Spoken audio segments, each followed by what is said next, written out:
এমন একটা emotional experience দিব যেটার সাথে সবাই কানেক্ট করতে পারবে। আমার কাছে মনে হয় কে কাকে ছাড়িয়ে গেল এটার থেকে ইম্পর্ট্যান্ট হচ্ছে আমি নিজেকে ছাড়িয়ে যেতে পেরেছি কিনা। সিনেমা যেই ধরনেরই হোক না কেন, যেই জনরাই হোক না কেন, সবার সাপোর্টটুকু থাকা উচিত। আসলে কোনটা প্রথম সিনেমা, দ্বিতীয় সিনেমা, কোনটা আগে করেছি না করেছি সেগুলো থেকে আরও বেশি ম্যাটার করে।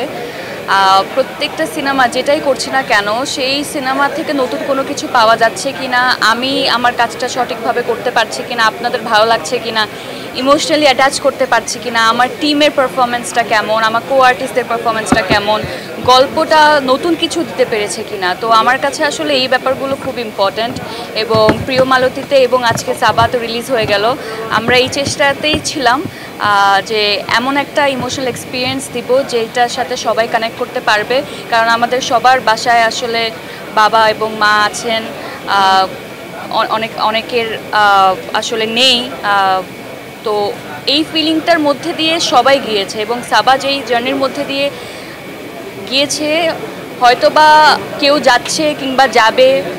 তো আমাদের মনে হয়েছিল এই গল্পটা বলা উচিত এবং এটা একটা রিয়েল লাইফ ইনসিডেন্ট থেকে ইন্সপায়ার হয়ে এই গল্পটা তৈরি করা। আমার মনে হয়েছিল এই গল্পটা আমার জন্য খুব ভালো একটা কিছু হয়ে দাঁড়াবে এবং আমার ক্যারেক্টারে ওইরকম লেয়ারগুলো ছিল, আমার পারফরমেন্সের জায়গা ছিল, এই জন্য সাবা করা। আর আজকে সাবা বাংলাদেশে মুক্তি পেল, আই এম ভেরি হ্যাপি। আপনারা সবাই আছেন, দেখেছেন, একসাথে বসে পুরো টিমের সাথে আজকে এই প্রথমবার দেখেছি, আই এম ভেরি হ্যাপি। যা আপনারা বলবেন। আর আমার কাছে মনে হয় কে কাকে ছাড়িয়ে গেল এটার থেকে ইম্পর্ট্যান্ট হচ্ছে আমি নিজেকে ছাড়িয়ে যেতে পেরেছি কিনা। সো এখানে কোনো কম্পিটিশন না, নিজের ফিল্মের সাথে নিজে কিভাবে কম্পিটিশন করে, এটা তো হয়ে গেল এমন আমার দুটো সন্তানের মধ্যে কে বেশি ভালো এখান থেকে চুজ করতে বলা হচ্ছে। এটা কখনোই আসলে চুজ করা যায় না। তবে সাবা আমার খুবই প্রিয় একটা কাজ হয়ে থাকবে সারা জীবন। সাবার মতো একটা চরিত্র করাই আমার কাছে অনেক সাহসী একটা কাজ মনে হয়েছিল। সেটা যেহেতু করতে পেরেছি, তো এটা কখন রিলিজ হচ্ছে সেটা নিয়ে আসলে আমরা অত বেশি ওয়ারিড ছিলাম না। যে কোনো গল্প আসলে সেটার মধ্যে যদি দম থেকে থাকে, যদি ভালো কোনো মেসেজ থেকে থাকে, পারফরমেন্স ভালো থেকে থাকে, টিম ওয়ার্কটা ভালো থেকে থাকে, তাহলে এখানে আসলে কোনো উৎসব লাগে না।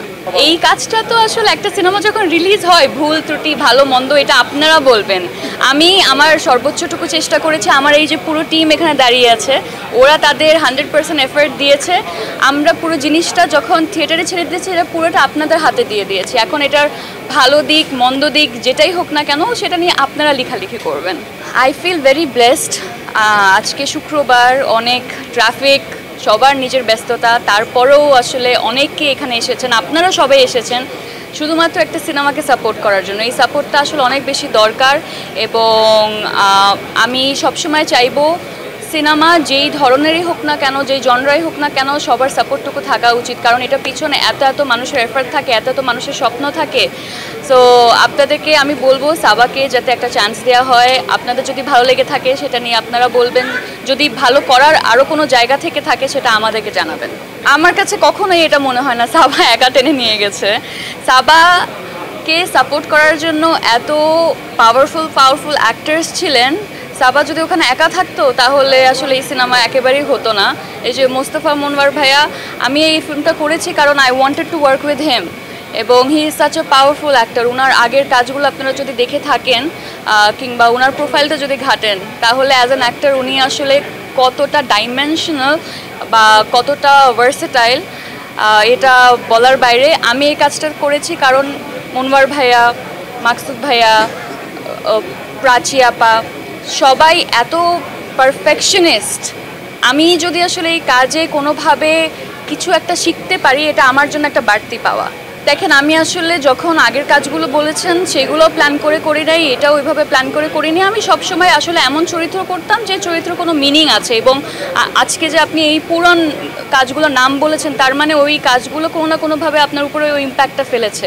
তো আমার কাছে যখন আমি সাবার ক্যারেক্টারটা পড়ছিলাম বা পুরো স্টোরিটাই যখন পড়ছিলাম, আমার কাছে মনে হয়েছে আজকে থেকে কয়েক বছর পর হয়তো বা গিয়ে কেউ বলতে পারে মেহজাবিন সাবা চরিত্রটা হয়তো বা ভালো করেছে। তো আমার মধ্যে ওই বিশ্বাসটুকু ছিল, তাই আমি চেষ্টা করেছি। আমি বলবো 3 জন হ্যান্ডস প্লাস আরও অনেক ছোট ছোট হ্যান্ডস দাঁড়ানো একসাথে, কারণ তাদেরকে ছাড়া এই টিম ওয়ার্কটা কোনোভাবেই পসিবল হতো না। আমি দুর্দান্ত করেছি এটা যে আপনারা বলছেন কিংবা আপনাদের ভালো লেগেছে, তার পিছনে সবাই কি পরিমাণ খেটেছে এটা আসলে আজকে বলতে গেলে ঘন্টার পর ঘন্টা চলে যাবে।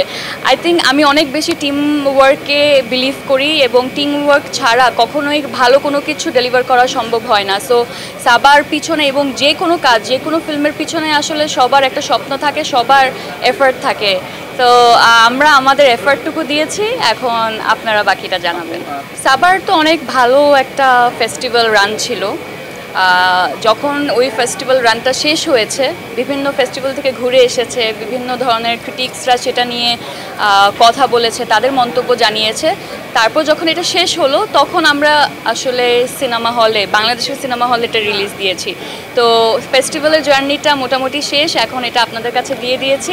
এখন এটা কতটুকু কি করতে পারবে না করতে পারবে এটা আপনাদের হাতে।